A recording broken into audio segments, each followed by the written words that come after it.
bom dia, prezado telespectador. Retornamos para o nosso Estúdio 2 e na nossa sequência de entrevistas, muita gente passa pela nossa bancada. E hoje nós vamos falar de um tema bastante específico: fruticultura e agrometeorologia. A palavra é complicada, mas a gente tem especialistas que vão falar com muita propriedade sobre esse assunto. E é por isso que eu estou recebendo a doutora Amanda Jungs, é isso mesmo? Jungs, desculpe, e o doutor Rafael Anzanello, doutores em agrometeorologia e fruticultura, que vão trazer para nós especificações sobre essas áreas e o trabalho deles aqui na nossa região. Doutora Amanda, doutor Rafael, bom dia, sejam muito bem-vindos à nossa bancada no Conecta News dessa manhã. Bom dia, Thiago. Muito obrigada pelo convite. É um prazer estarmos aqui para conversar contigo. Bom dia, Thiago. Inicialmente, eu gostaria de agradecer, pelo convite, pelo espaço, concedido pela Conecta Mais TV, visando, oportunizar, essa conversa, sobre essa temática, relacionada às horas de frio, e a sua importância para a fruticultura de clima temperado. Muito bem. Doutores, antes de mais nada, uma breve apresentação de vocês. Aonde vocês estão lotados, qual é o cargo que ocupam e qual a formação para chegar nesse campo específico e que é extremamente fundamental para a agricultura da região. Muito bem, Thiago. É interessante a gente sempre fazer essa colocação acerca das nossas formações, vamos dizer assim. Então, meu nome é Amanda Jungs, eu sou agrometeorologista. Na formação básica, eu sou engenheira agrônoma, tá? Me formei em agronomia. Depois, fiz o mestrado e o doutorado em agrometeorologia. E a agrometeorologia, ela é essa ciência, vamos dizer assim, essa parte da ciência que estuda a relação entre o clima e o crescimento e o desenvolvimento das plantas. Atualmente, eu sou pesquisadora, no Centro de Pesquisa Carlos Gaier, que é uma das unidades do Departamento de Diagnóstico e Pesquisa Agropecuária da Secretaria da Agricultura, Pecuária e Desenvolvimento Rural do Governo do Estado do Rio Grande do Sul. Então, nós trabalhamos na estação experimental, que fica localizada, no município de Veranópolis. Bom, em relação, então, à minha formação, eu sou engenheiro agrônomo, possuo mestrado e doutorado, com ênfase em fruticultura, sendo as minhas especialidades, ou seja, as linhas de pesquisa em que eu mais atuo, abrangendo fisiologia e manejo de plantas cultivadas, melhoramento genético e relação clima-planta de cultivos. Num primeiro momento, Thiago, se me permite, eu gostaria de comentar um pouco sobre a estruturação do nosso departamento de pesquisa e o foco das atividades desenvolvidas no Centro de Pesquisa Carlos Gaier em Veranópolis. Para quem não conhece, o Centro de Pesquisa Carlos Gaier fica próximo à Polícia Rodoviária Federal. Tem um pórtico bonito de entrada ali, um prédio muito antigo, e ali é onde acontece todos esses estudos e essas pesquisas. Exatamente. Neste departamento, então, Thiago, é o Departamento de Diagnóstico e Pesquisa Agropecuária, vinculado à Secretaria da Agricultura. Ele foi criado em 2017, ele abriga a extinta FEPAGRO, e está composto atualmente por 14 unidades de pesquisa distribuídas pelo estado do Rio Grande do Sul, com a unidade de Veranópolis, tendo seus estudos focados em fruticultura, especialmente. A fruticultura, quanto à importância da fruticultura para a nossa região e o papel da pesquisa para o setor, aqui cabe fazermos também uma contextualização da situação atual da fruticultura na nossa microrregião e o papel do Departamento de Diagnóstico e Pesquisa Agropecuária frente a esta importante área agrícola. A fruticultura é hoje a realidade da maioria das pequenas propriedades rurais locais, lembrando que apenas aqui na nossa microrregião nós somos grandes produtores de frutas tais como uva, citros, pêssego, entre outras, e nos caracterizamos também como um importante polo, né, de comercialização de produtos frutícolas e, diante disso, né, o Centro de Pesquisa Carlos Gayer, né, localizado em Veranópolis, né, apresenta uma grande importância, né, para a região, né, no intuito de elaborar, organizar, executar projetos de pesquisa, né, que gerem conhecimentos e tecnologias para atender as demandas da área, né, de modo a auxiliar os produtores na sua atividade agrícola. O importante e o interessante da gente saber é que nós trazemos todos os dias, nós temos uma sessão dedicada no nosso editorial, que é a parte da agricultura. Então, notícias correlatas que ocorrem diariamente com a área agrícola são trazidas para dentro da nossa pauta. E muitas vezes tem aquela famosa frase que dentro do jornalismo ela é constante. Na opinião dos especialistas. Então, agora eu consigo dizer que os especialistas estão aqui. Vocês fazem esse trabalho de pesquisa e que acaba chegando com os resultados para o produtor local, da região, enfim. E como tu destacaste, nós temos um importante polo de produção de frutas e demais outros produtos. Agora, eu quero saber uma coisa de vocês, assim. Por que esse interesse, vocês são provindos aí da área da agronomia e da engenharia agrônoma, qual o interesse nessa área tão específica para trabalhar com clima e com fruticultura? Por que desperta esse interesse? Foi no entremeio da academia que se descobriu o interesse nessa área, ou existe alguma ascendência familiar e algum assunto que possa ter puxado vocês para essa área específica da ciência? É muito interessante essa tua colocação, Thiago. Na verdade, no meu caso, em relação à agrometeorologia, desde o início da faculdade, né, nos primeiros anos, eu sempre fui o que a gente chama de bolsista de iniciação científica, né, aquele aluno que participa dos projetos de pesquisa. Então, fiz isso desde o início, desde o terceiro semestre da faculdade, já era bolsista de iniciação científica e já vislumbrei ali, né, esse viés da pesquisa, né, a importância da pesquisa, sempre me identifiquei muito com essa parte. E a questão da agrometeorologia, então, eu sempre fui bolsista e sempre fui bolsista do Departamento de Agrometeorologia da Faculdade de Agronomia da URGS. Então, desde o início, tive, né, esse contato direto com a pesquisa, tive uma pessoa que foi minha orientadora desde a graduação, no mestrado e no doutorado, e ter um orientador, muitas vezes, né, que te mostra esse mundo e que te conduz, né, nessa estrada da pesquisa, um bom orientador tem sua importância, né? Geralmente são pessoas muito chaves, eu posso dizer isso acerca da minha orientadora. Então, foram caminhos assim, que foram trilhados, sempre com a agrometeorologia. Eu vejo na agrometeorologia um assunto fantástico, né? Porque não importa o ano, não importa a safra. Hoje a gente está focando a nossa entrevista em fruticultura, mas isso vale para culturas produtoras de grãos, vale para a questão das pastagens, né? E outras culturas agrícolas. A gente sempre tem esse questionamento, né? Como são as safras em função das condições meteorológicas, né?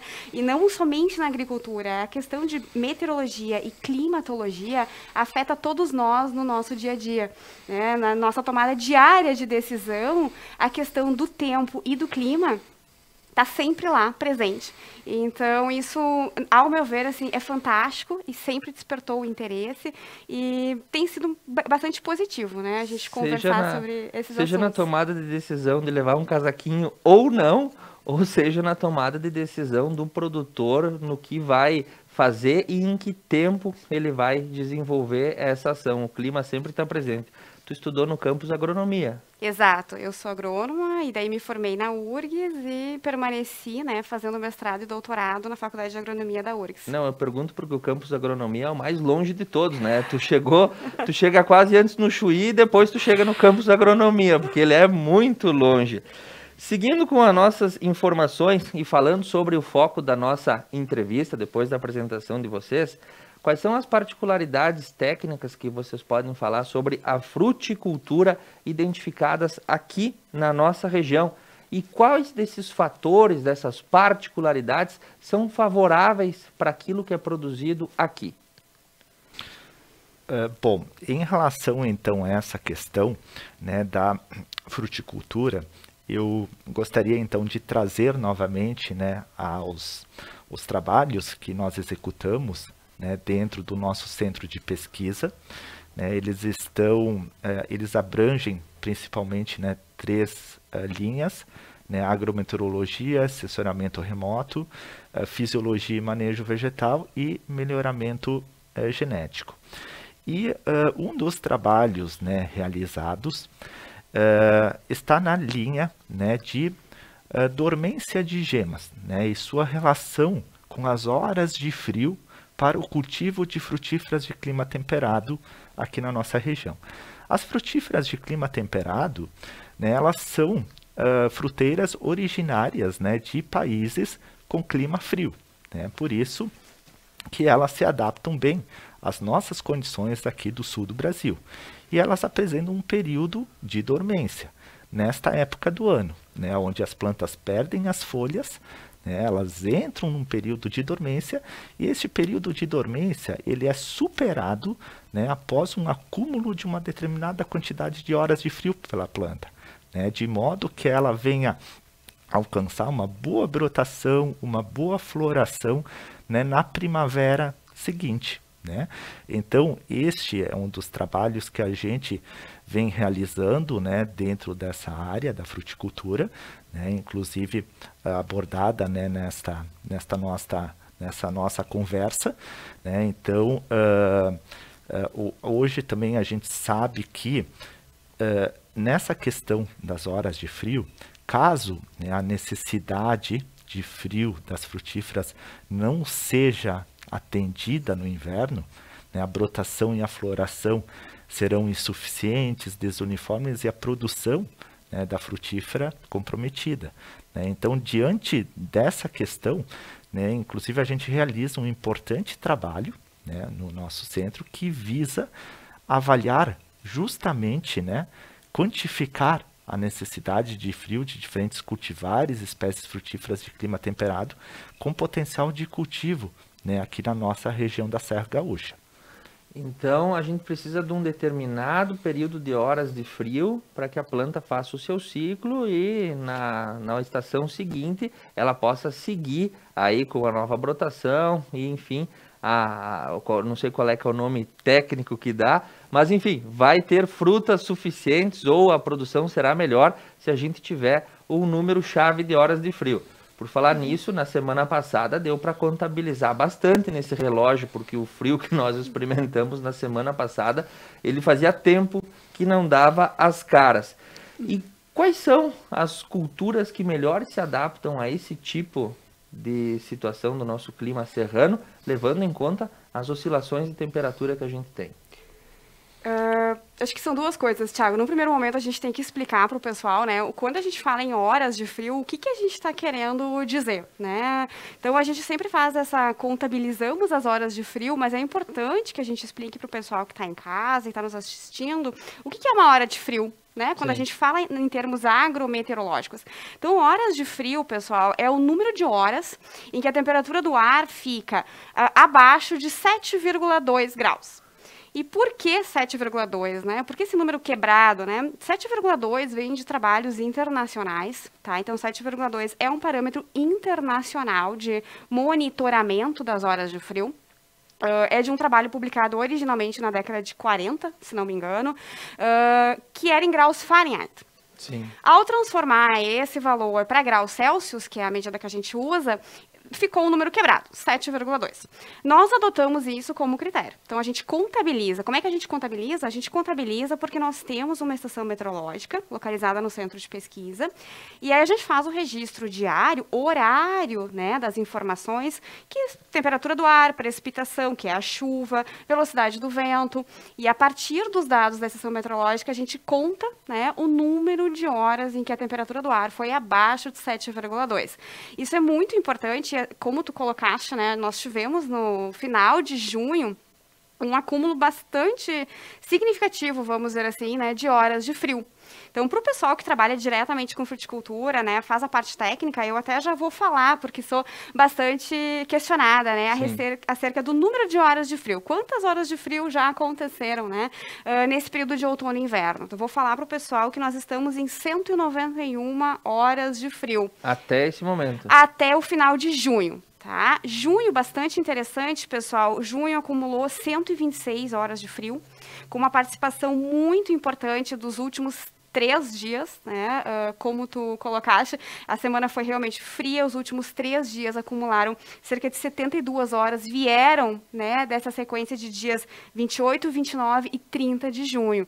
E então tem sempre essa questão, como a gente faz esse monitoramento, contabiliza as horas de frio e tu tem uma noção do que está acontecendo no campo. Esse valor tem que ser confrontado, vamos dizer assim, com as exigências de cada espécie, pessegueiros, videiras, macieiras, e dentro de cada espécie, com as exigências de cada cultivar.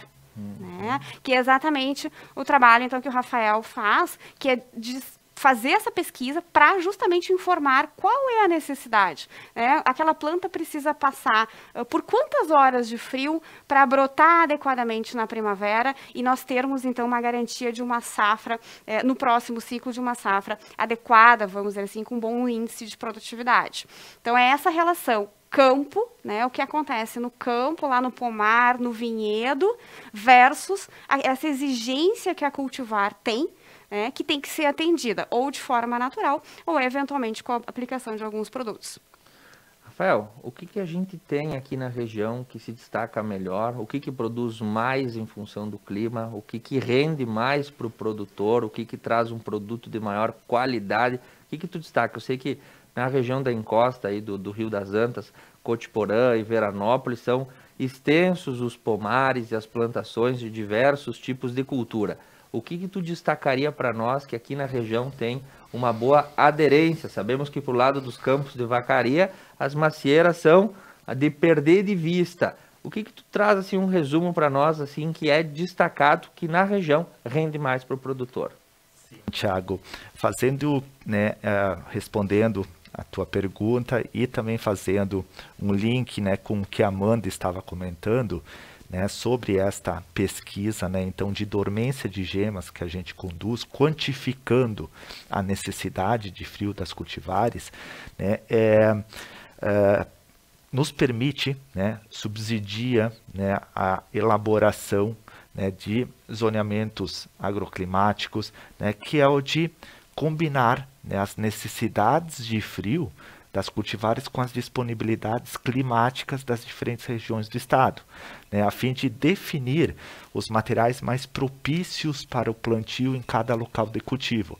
Por exemplo, né, as frutíferas pomáceas, como a macieira, a pereira, né, que são culturas com uma maior exigência de frio, né, as regiões mais adequadas para o seu cultivo, né, são, de um modo geral, as regiões de maior altitude, né, que possuem uma maior disponibilidade de horas de frio, né. Já para as frutíferas, né, de caroço, como o pessegueiro, a ameixeira, né, que tem uma menor necessidade de frio, as regiões, né, para o seu cultivo, né, podem ser mais abrangentes, né, estendendo para outras regiões do estado. Né. Isso nos mostra, então, Thiago, o quanto importante é, né, ao produtor, né, ao implantar um pomar, né, se atentar na escolha, né, da espécie, da cultivar frutífera, né, quanto ao potencial produtivo, sim, potencial mercadológico, sim, mas também no seu potencial climático, né, a fim de definir os materiais mais adaptados, né, para cada local ou região de cultivo. Né. Aqui, né, na nossa região, né, pelos dados da Estação Meteorológica do Centro de Pesquisa Carlos Gayer, né, nós temos uma média de horas de frio em torno de 342 horas de frio, né, uma média histórica. E, diante disso, né, a gente confronta, né, essa nossa disponibilidade que a região, né, dispõe, com as exigências de frio, né, das cultivares e das espécies frutíferas, né, para a gente poder, né, fazer a melhor escolha, né, das espécies, dos genótipos, né, que vão resultar, né, num melhor potencial produtivo. Nós temos para cada espécie frutífera, né, uma diversidade de cultivares, desde cultivares que possuem menor exigência até cultivares com maior exigência. Então, dentro dessa linha de frutíferas de clima temperado, digamos que todas poderiam se adaptar sim aqui à nossa região, desde que escolhidas, né, as cultivares com um potencial produtivo e climático, em termos nessa questão de horas de frio, compatível, né, com a disponibilidade que temos, né, aqui na nossa região. Quando a gente fala cultivares, o que é esse termo técnico para quem não domina? Cultivares, né, são tipos, né, de... dar um exemplo, né, para pessegueiro, né, nós temos diferentes cultivares, ou seja, diferentes tipos, né, aquele tipo que é mais específico para consumo in natura, ou aquele tipo que é mais específico para a industrialização, para processamento, né, então cultivares podem, né, ser entendidos assim também como tipos, né, de frutas, né, com diferentes uva, nós vamos ter vários tipos diferentes de uva. Especificidades, né, particularidades de cada tipo da uva, né, aquelas voltadas para vinhos, outras para suco, outras para espumantes, outras para, né, consumo in natura. Me permite, Thiago, eu acho que bem interessante essa tua colocação acerca do cultivo de macieiras, né, a produção de maçãs. Eu acho que nós temos na macieira um exemplo bem interessante, né? A região dos Campos de Cima da Serra é um grande produtor, principalmente daquelas maçãs, quando a gente vai no mercado, a gente consegue selecionar, né, sim, as maçãs do grupo Gala e as maçãs do grupo Fuji. Então, sim, assim, a espécie é macieira, né? A macieira produz maçãs. Dentro do grupo maçãs, nós temos as macieiras que produzem as do grupo Gala, as do grupo Fuji. Dentro do grupo Fuji, tu tem uma sequência de cultivares. Então, elas vão receber diferentes nomes, né? Enfim, mas isso é a cultivar. A cultivar é aquela especificidade genética dentro de uma determinada espécie, né? Dentro de um determinado grupo. Então, tu tem a maçã, mas tu tem a maçã do grupo Gala, né? E existem várias cultivares que são Gala. Isso a gente não chega a ver no mercado, mas pelo menos tem uma diferenciação para o pessoal que está em casa entender. A macieira tem uma exigência, né, de horas de frio maior, especialmente as do grupo Gala e as do grupo Fuji. Na nossa região, o que a gente faz, fazendo esse link entre o que acontece no campo e qual é a cultivar que poderia ser recomendada, nós poderíamos, então, trabalhar aqui na região com cultivares que têm uma exigência menor de horas de frio, como, por exemplo, as do grupo Eva, né? Eva é uma cultivar, é um nome que se dá, e a gente pode trabalhar, então, com essas de menor exigência. Dentro da videira também acontece a mesma coisa. Tu tens ali algumas videiras que têm uma necessidade de frio maior, né, já mais relacionadas a Cabernet Sauvignon, por exemplo, o pessoal conhece, né, já tem os vinhos, né, uma menor necessidade de frio já associada, por exemplo, a Chardonnay, né, então, cultivar é isso, é esse nome que se dá, né, a uma determinada planta, um grupamento. Isso, então, cultivar, vamos chamar Chardonnay, Cabernet, mas todas são videiras, que seria, então, a espécie, o grande grupo, é videira, produz uva, produz maçã, mas a gente tem aqueles grandes grupos, e dentro do grupo, às vezes, tem umas definições, inclusive em caráter genético já, com o nome daquela cultivar. Muito bem, doutor Rafael, doutora Amanda, nós vamos para um breve intervalo comercial, e na sequência nós vamos falar sobre alterações de clima, padrões de plantio e outras informações que são importantes.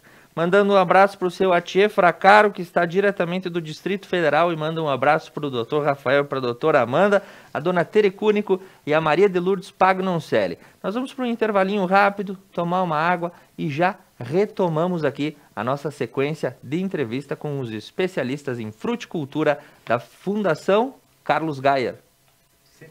Centro de Pesquisa Carlos Gayer. Eu ainda estou atrelado à antiga FEPAGRO, mas tudo bem. Voltamos já já.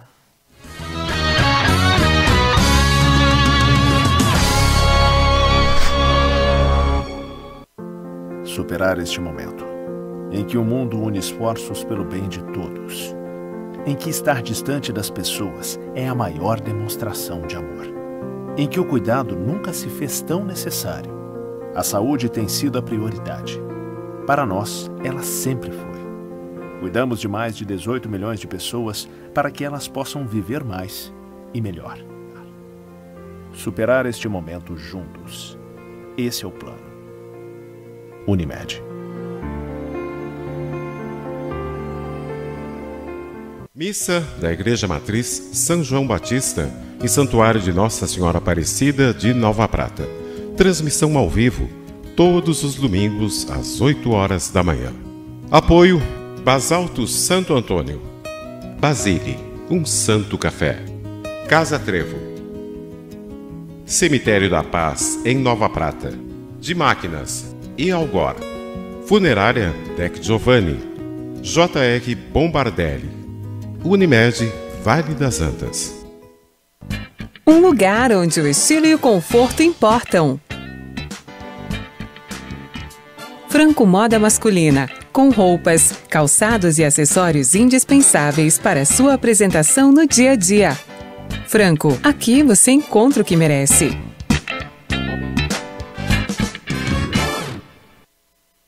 Paludo Pneus. Tradição e qualidade são atributos que definem sua trajetória. Sendo a primeira empresa do país a obter a certificação do Inmetro para todos os tipos de reforma e também uma das pioneiras no segmento a obter a certificação da norma ISO 9000. Trabalhamos para ser a melhor solução em pneus, com foco e respeito ao transportador. Paludo Pneus. A GW Publicidade está elaborando o novo Guia Telefônico de Nova Prata 2021, sendo este o 15º ano consecutivo. Ao receber a visita de nosso representante, reserve espaço para o anúncio de sua empresa. O pagamento do anúncio só será efetuado após a publicação do mesmo. Além da versão impressa, também disponibilizamos o seu guia na versão online. Representante para Nova Prata, Júlio César Lazarotto, 99973-9993. E GW Publicidade, 3632-4001. Upgrade no seu plano, a sua internet ainda mais rápida. 200 MB por apenas R$ 99,90 ao mês. Ligue 10355, Adilnet Telecom.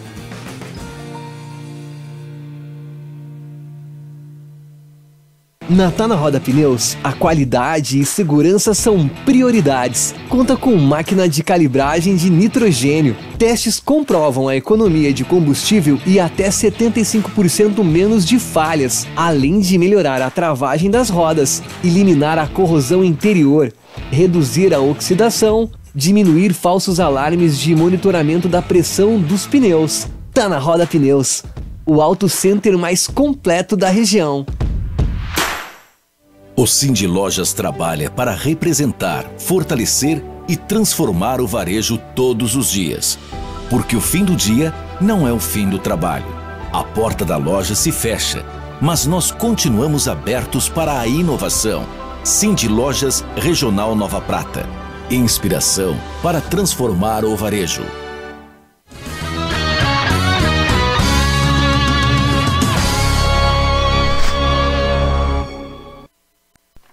E nós retornamos aqui para os nossos estúdios com a doutora Amanda e o doutor Rafael falando sobre fruticultura, questões vinculadas à agrometeorologia no Centro de Pesquisas Carlos Gayer, ali em Veranópolis, que desenvolve um aporte teórico que depois é repassado para os demais órgãos da Secretaria de Agricultura e acabam a chegar nas orientações lá para o produtor rural.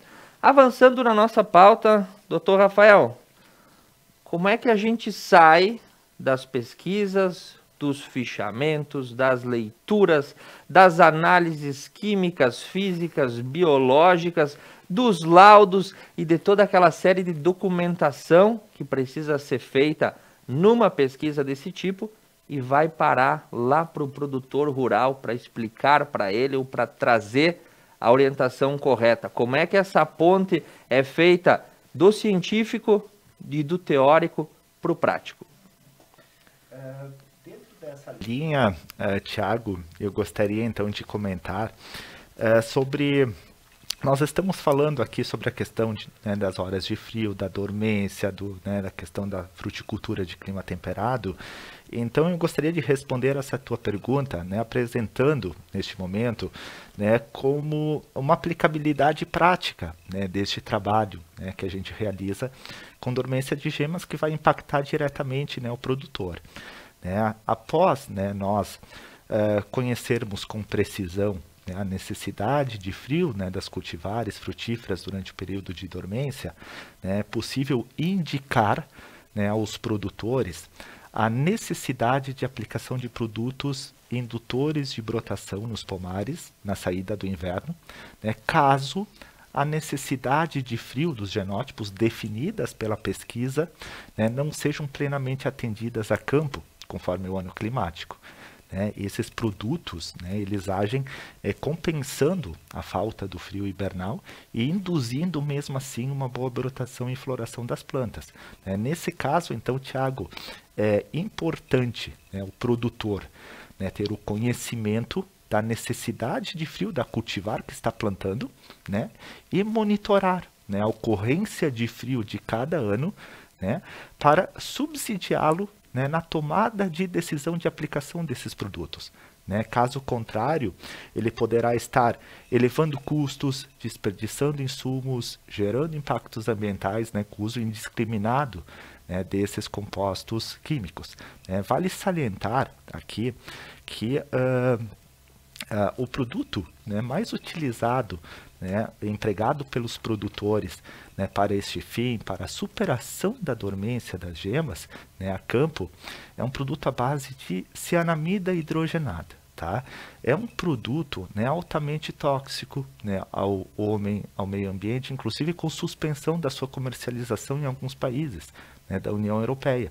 E diante disso, então, a pesquisa tem também buscado, né, avaliar, né, testar produtos alternativos, né, para a superação da dormência de gemas, né, das frutíferas de clima temperado, né, em substituição a essa cianamida hidrogenada, a fim de dispor aos agricultores, né, produtos com menor toxicidade, agressão ao meio ambiente, né, aliada à eficiência na indução da brotação e floração, né, das plantas frutíferas em anos com deficiência de frio hibernal. Né? E então, esses trabalhos, né, que nós executamos, né, de dormência, de gemas e outros tantos, né, eles são, né, disponibilizados pelo grupo, né, de pesquisadores, né, através de publicações, né, matérias vinculadas a revistas, jornais, né, internet, rádios e outros meios de comunicação, né, para contribuir, né, para a área do conhecimento científico, e propõe-se também para a difusão, né, dos resultados gerados pela pesquisa, a realização, né, de encontros técnicos, né, palestras, entrevistas, né, dias de campo, né, visando atingir, né, produtores, técnicos e demais interessados. Amanda, depois dessa parte em que se trabalha toda essa composição química, biológica, enfim, é feito todo esse aparato, mas o produtor também precisa saber qual será o prognóstico climático que vem para ele fazer as suas adequações. Como é que se trabalha esse intercâmbio entre a produção e o clima? O que precisa se saber para saber a hora de plantar, a hora de passar determinado composto, a hora de fazer o manejo? O que tu nos fala para nós sobre essa relação com o clima? Perfeito, Thiago. Essa é uma informação muito importante, né, que o produtor ele precisa estar atento também, precisa se informar. O prognóstico climático, pessoal, nada mais é do que uma previsão, vamos dizer assim, mas a gente não usa o termo previsão, o termo técnico correto é prognóstico, tá? E por que climático? Porque ele vai te dar uma ideia de como vai ser, como se esperam as principais tendências de chuva e de temperatura do ar para um período de cerca de 3 meses. Eu vou aproveitar, né, e fazer a divulgação nesse momento, aproveitando a oportunidade aqui com vocês, de a gente divulgar o boletim Copaergs. Então, Copaergs, pessoal, é a sigla do Conselho Permanente de Agrometeorologia Aplicada aqui do estado do Rio Grande do Sul. O Copaergs, ele é um conselho. Dentro desse conselho estão diversas instituições aqui do estado, universidades federais, as Embrapas sediadas aqui, o Instituto Nacional de Meteorologia, que é o INMET, a própria Secretaria da Agricultura, Emater, IRGA e uma série de colegas que trabalham, né, de forma conjunta nesse conselho, chamado Copaergues, para gerar a cada trimestre um boletim. Tá? Esse boletim para o trimestre julho, agosto, setembro acabou de ser lançado, uma publicação recentemente divulgada, fica disponível para quem quiser acessar no site da Secretaria da Agricultura, é agricultura.rs.gov.br, no link exclusivo Agrometeorologia. Então é bem legal, Thiago, eu vou aproveitar, né, para o pessoal fazer esse acesso, convidar todos vocês, né, para fazer esse acesso. É um link dentro do site da Secretaria que se chama Agrometeorologia. E lá várias publicações estão disponíveis nesse link, várias publicações da área da agrometeorologia, inclusive esse boletim do Copaergues, recentemente divulgado, que tem o prognóstico climático. Então, o prognóstico climático, o que ele vai nos dizer, né? Ele vai nos informar o que se espera em termos de chuva e de temperatura do ar para os próximos 3 meses. Então, agora a gente está analisando o período de julho, agosto e setembro. Essa informação fica disponível, essa reunião é uma reunião de consenso, então há um debate, o boletim sai e a gente pode trabalhar com esse prognóstico.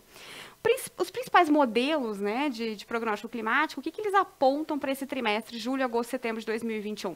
Eles apontam para chuvas, tá? Em torno da média, pessoal, em julho e em agosto, aqui no estado do Rio Grande do Sul, e chuvas ligeiramente acima da média no mês de setembro. Mas é ligeiramente, tá? Não estamos apontando, não está sendo apontado pelo prognóstico uma grande quantidade de chuva, mas ligeiramente acima da média. Isso em termos de chuva, Thiago. Quando a gente fala de temperatura do ar, é uma situação bastante parecida. Julho e agosto, com temperaturas em torno da média, depois a gente conversa um pouquinho sobre o que é essa média, e um setembro ligeiramente acima, temperaturas médias um pouco maiores, vamos dizer assim, do que a média. Isso é o que o prognóstico climático vai te dizer, né? Perante esse prognóstico climático, são feitas, justamente nesse boletim do Copaergues, que eu convidei todos vocês, né, a acessar, são feitas algumas indicações técnicas para a fruticultura, com certeza para a fruticultura, para pastagens, para culturas produtoras de grãos. Então, são orientações técnicas rápidas, expeditas, baseadas nesse prognóstico climático, que ficam disponíveis nesse boletim para quem quiser fazer o acesso, né, e compartilhar, enfim, dar uma lida no que o Conselho Permanente de Agrometeorologia aqui do estado do Rio Grande do Sul indica para os próximos 3 meses. Para os próximos 3 meses, a gente pode esperar novas ondas de frio, como nós tivemos na semana passada, ou fortes chuvas, como nós tivemos em julho do ano passado? O que dá para fazer uma prévia para a gente ficar sabendo? E sempre uma questão que o produtor principalmente quer saber. Tem aquela chance de dar aquela chuva de granizo que atrapalha toda a plantação? Muito bem, Thiago. O prognóstico climático, na verdade, ele vai te dar uma ideia do quais são as principais tendências, né? Isso são modelagens, são grandes modelos rodados, né, em caráter global, e vai te dar uma ideia, né, do que se espera em termos de chuva e de temperatura do ar. Para a previsão do tempo, que é qual é a diferença entre tempo e clima? Essa é uma questão básica, assim, por que eu estou falando em clima e não é a mesma coisa do que falar em previsão do tempo? Então, o clima, pessoal, é quando a gente está fazendo uma média, né, de vários anos, faz uma média histórica. Nós temos, né, na estação experimental em Veranópolis, dados coletados desde 1956. Sim. Então, isso nos permite fazer uma caracterização climática do município e da região, porque nós temos um conjunto de dados muito grande. Isso é clima. É quando tu tem mais de 30 anos de informação e calcula uma média. Justamente aquela média que eu falei antes para vocês. Vai ser acima da média, abaixo da média. Que média é essa? É justamente essa média climática calculada com um conjunto grande de informações. É diferente, pessoal, da previsão do tempo. O tempo é aquela condição momentânea da atmosfera. Então, nós temos previsões do tempo de 7 dias, 10 dias, né, são mais curtas. Mas assim, Thiago, o que a gente tem que lembrar sempre é que estamos no período, né, de inverno. E no período de inverno, sim, né, o ingresso de massas de frentes frias, né, massas de ar com características polar, elas vão acabar causando, sim, um declínio de temperatura. Então, não tem como, né, isso não acontecer. Tá? O que se espera realmente é que em um prognóstico apontando para um julho e um agosto com temperaturas próximas da média, tu não espera também uma frequência muito grande, talvez de dias com muitos dias com temperaturas mínimas muito baixas, vamos dizer assim, tá? Mas é normal, não é normal no inverno, na nossa região, nós termos sim a ocorrência de dias muito frios. Isso é característico. Pode acontecer, né? Não tem como a gente sair dessa questão, que é climática, tá? A questão das chuvas também, o que a gente diz? Dentro da normalidade, é o que indica o prognóstico. Dentro da normalidade, significa que a gente espera uns valores próximos daquela média histórica. Não significa que a gente não venha a ter alguns eventos extremos, né, como nós tivemos em junho também, o que é um evento extremo? É quando tem um acúmulo, né, de chuva, uma ocorrência de chuva intensa, e em um dia tu chega a acumular valores muito próximos da média histórica, que foi o que aconteceu no final de junho também. Em 2 dias, nós registramos 109 milímetros aqui na estação meteorológica, localizada em Veranópolis, o que é um valor bem alto, né, para um conjunto de apenas 2 dias. Mas, então, tem que fazer essa diferenciação entre o que é clima, né, e o que o prognóstico climático de longo prazo, vamos dizer assim, longo prazo, 3 meses, e o que é tempo, pessoal. Fiquem atentos, o produtor tem que ficar atento às duas situações. É aquilo que tu espera para um período maior, de 3 a 4 meses, mas o produtor também fica ligado, né, e obviamente, hoje em dia, com a facilidade que nós temos de acesso à previsão do tempo, a previsão do tempo, ela vai te dar aquela informação necessária para a tomada de decisão rápida, né? Se vai ter chuva nos próximos 7 dias, se não vai ter. E o prognóstico climático é aquela previsão de um tempo maior, né? Uma ideia, né? Uma tendência daquilo que a gente espera para o estado e para a região também. Porque falando em termos climáticos, né, na semana passada eu acompanho fatos que a gente se estende aqui da região e passa também por todo o mundo. Nós tínhamos aqui uma forte massa de ar polar que chegou e causou toda aquela situação de um longo período de frio. Teve cidades, se eu não me engano, foi Bom Jesus, que registrou 7 graus negativos, ao passo que lá no hemisfério norte, no Canadá, as temperaturas estavam na casa de 50 graus e o pessoal estava se refugiando dentro da geladeira para tentar fugir dessas ondas de calor que causam esse descompasso e uma certa estranheza. Por que aqui está tão frio e lá está tão quente? Enfim, situações climáticas que numa próxima conversa eu acho que a gente pode desenvolver. Indo para a rota final, porque a conversa é boa, mas o tempo se faz exíguo quase muitas vezes aqui, eu gostaria que vocês trouxessem as considerações finais de vocês, porque a gente tem que seguir com o rumo da programação, e também uma consideração rápida. Para quem não sabe, a quem está vinculado o centro de pesquisa, com quem que vocês trabalham e quem precisar acessar as informações no centro de pesquisa, qual a maneira correta, qual é o e-mail, qual é o telefone, qual é o contato, especialmente para aquele produtor rural ou quem está interessado no assunto ou quem quer conhecer o centro de pesquisa também poder fazer esse intercâmbio junto com vocês.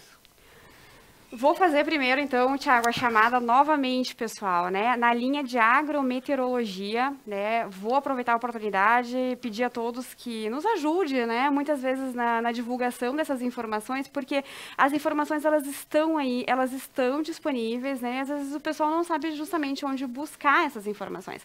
Vou falar especificamente sobre a área de agrometeorologia, então, no site da Secretaria da Agricultura, agricultura.rs.gov.br/agrometeorologia.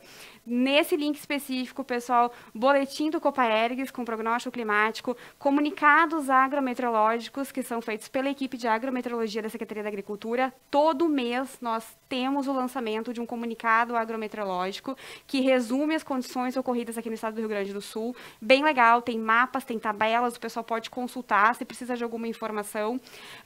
Tem outras publicações, atlas climático, circulares técnicas, que são informações mais rápidas e expeditas, todas relacionadas à agrometeorologia, podem ser acessadas nesse link específico do site da Secretaria da Agricultura, tá?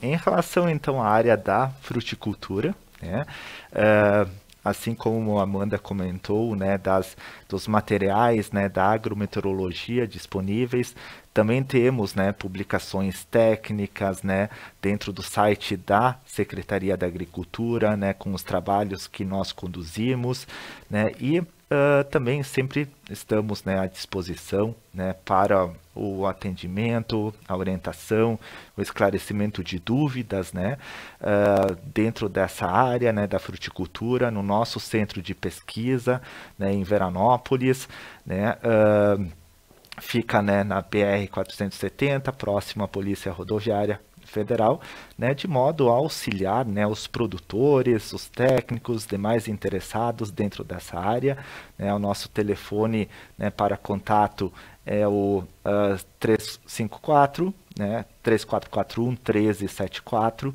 né, e então nós temos a nossa rotina, né, de trabalho, onde nós sempre estamos buscando, né, identificar, né, os gargalos, né, dos processos produtivos, né, criar estratégias de ação, né, para a solução desses gargalos, identificar oportunidades, né, para o desenvolvimento, né, das cadeias produtivas, né, e assim como definir, orientar, né, discutir diretrizes, estratégias para o setor, de modo, né, que o produtor, né, e o público em geral interessado, né, possa tirar proveito.